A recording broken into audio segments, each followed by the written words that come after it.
What's up, average Joes? Today, I want to take a stab at this objectivity versus subjectivity matter that's been going around.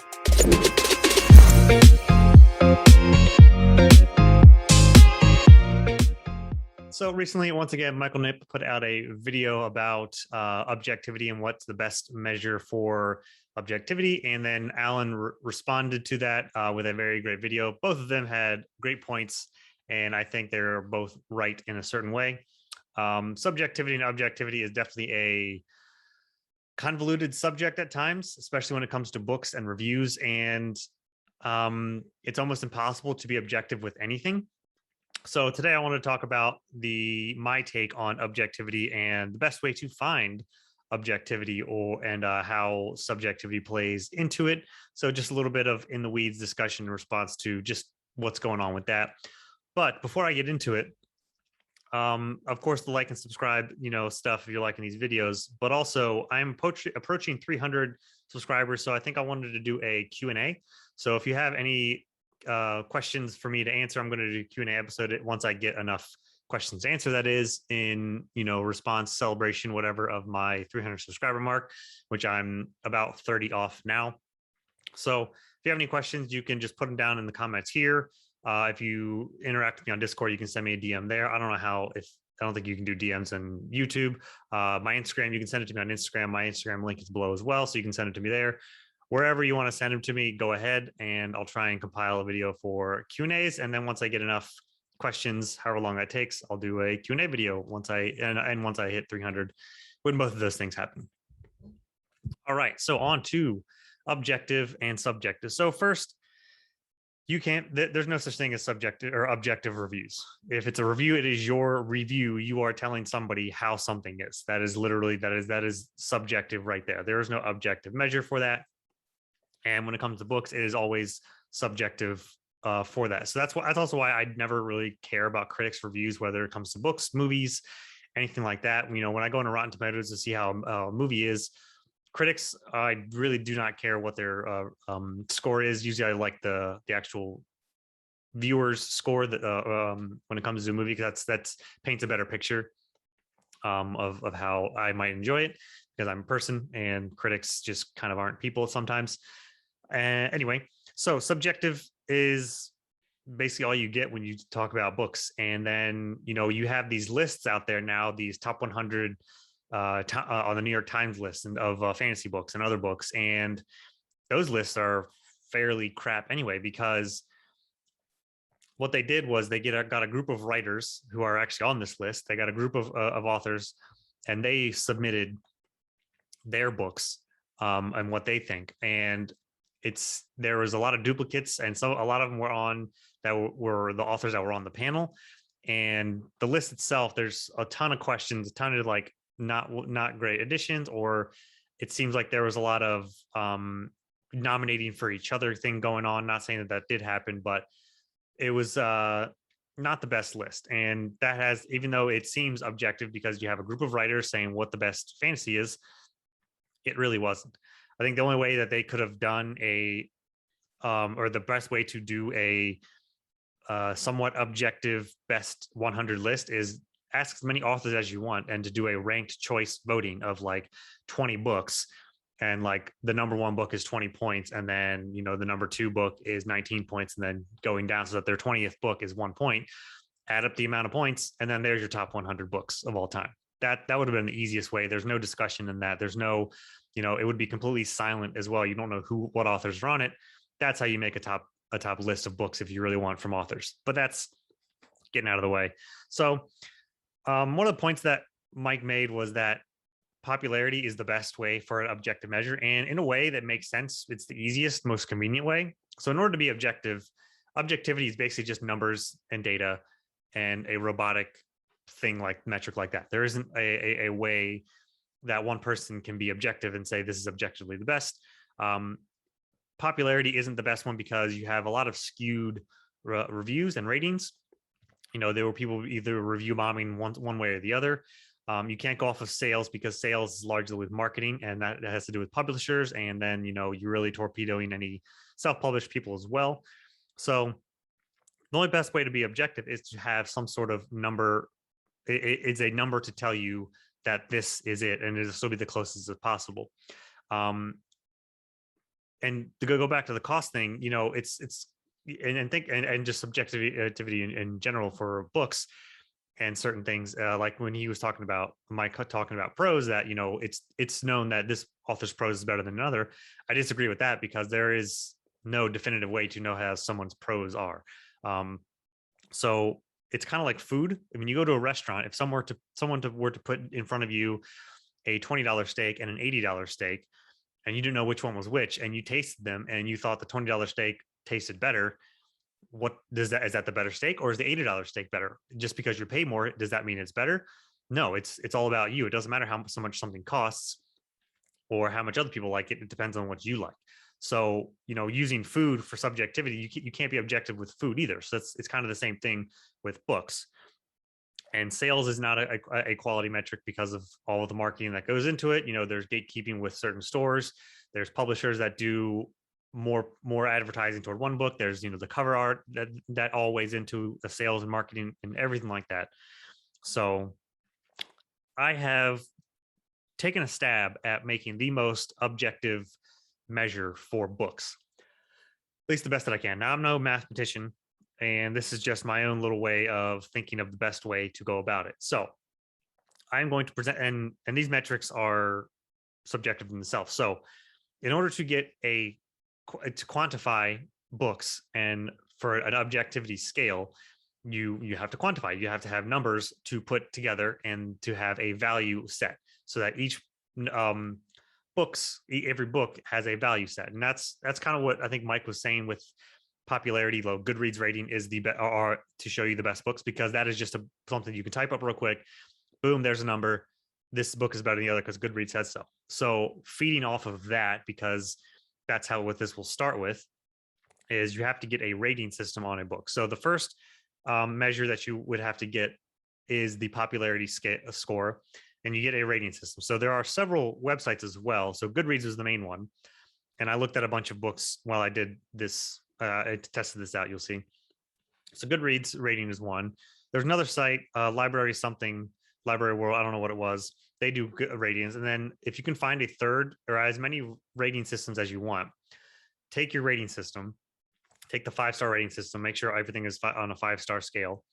And then what I did was I took so if something was 4.28, I moved the decimal over so that it was 42.8. So that was a large number with it. So it is a big factor toward it. I mean, you can do it a number of different ways as well, but that was the first thing. The second thing was awards. So you take the rating system, the average rating, move the decimal over, and then you do awards. So what I did when I looked up all of these books, every award that the book won they got 1 point. The book got 1 award. Every award got 1 point. Every nomination got a half a point. So if something was a 1 and award and nominated for one, then they got 1.5 points added to the previous score. Now, this is as far as I got, as far as my rating system went, over those things for an objective measure. So I think that it still needs a third element. So if you have any ideas for a third element to weigh in this formula, it would be good, because two things, if one's heavily sided to the other, then it could be pulled one way or the other. But if there's a third one, also you typically, when even plotting graphs and points, you need 3 points to plot a trend anyway. So, but this is just how I just a loose starting a measure, and it turned out pretty decently, even with just this. And I think I'm going to dub this formula the sum of subjectivity, because both of these markers are still subjective, but we are taking the sum of them and doing the best that we can with a value to make the closest thing to objective as we can. So, because the Goodreads rating is just people's ratings, the readers' ratings, that's subjective. And then the awards are the critics, the panelists, and however they get nominated is also subjective to even, they are rating them. How they get submitted is probably subjective as well. So there's 2 subjective measures that we're doing, but we're putting them together and creating a value from it. And this is just the closest that I could get. So I did look at the top 100 list for this to see how some of them fell. And then I just picked some other random ones. I didn't do a ton. I did a good amount, and I'll put a list toward the end. And I might try and if I think of another metric, I might try and make an even longer list. But we'll see what happens. But one of the first ones that I looked up, because I knew that it had won at least one award and has talked about a lot, is the Fifth Season by N.K. Jemisin.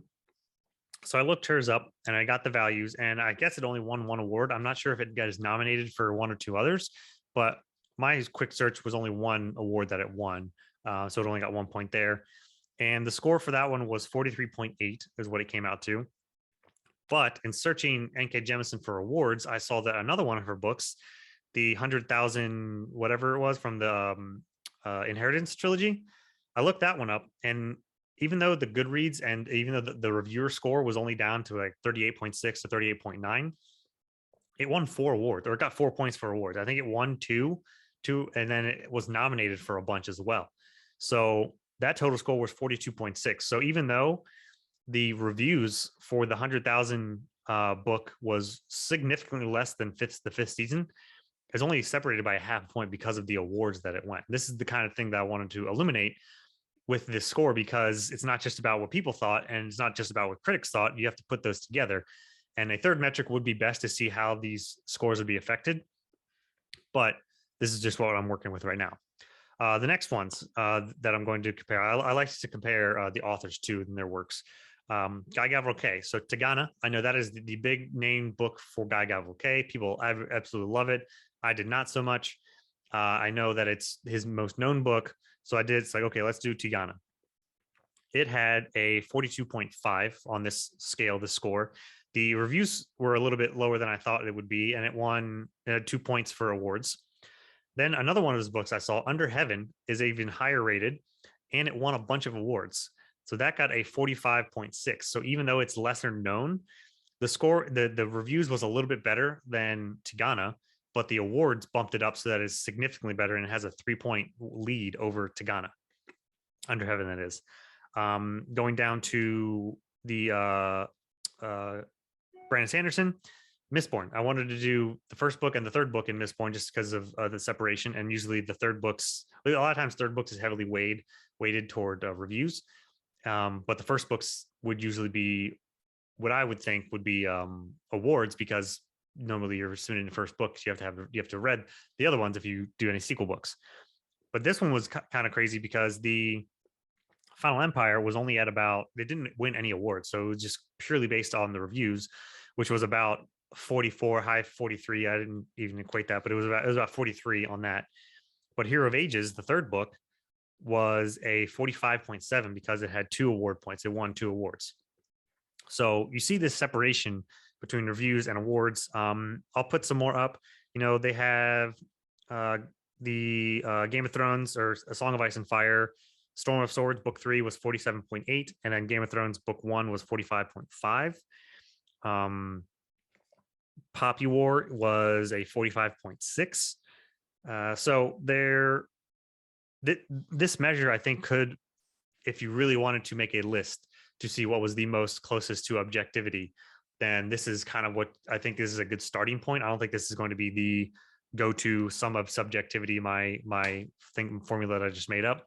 It is just the closest thing that I think you could come to so far. And I think there still needs to be a third element here to factor in that could drive the formula a little bit. Maybe even the reviews things could be tweaked some. You couldn't leave it at the regular rating. I don't know how the weighting of the awards to the ratings are. So let me know what you think about that. This is just a quick video to get that out there. My rating system, I just made my own. And when I was making my own rating system for books a while back, I was trying to make it so that it was pleasure per page, so that to factor in how much you like a book versus how long it is. So that, because time commitment, a 300-page book is going to take you a lot less time than a 700-page book. So do you like them the same throughout the entire duration?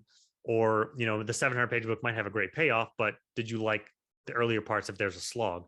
But what I came up with was on a 30-point scale, and I was out of each 3 things that are 0 out of 10, and that would be enjoyment, balance or pace, and recommendation. So the enjoyment was just my initial thoughts overall. What did I enjoy it?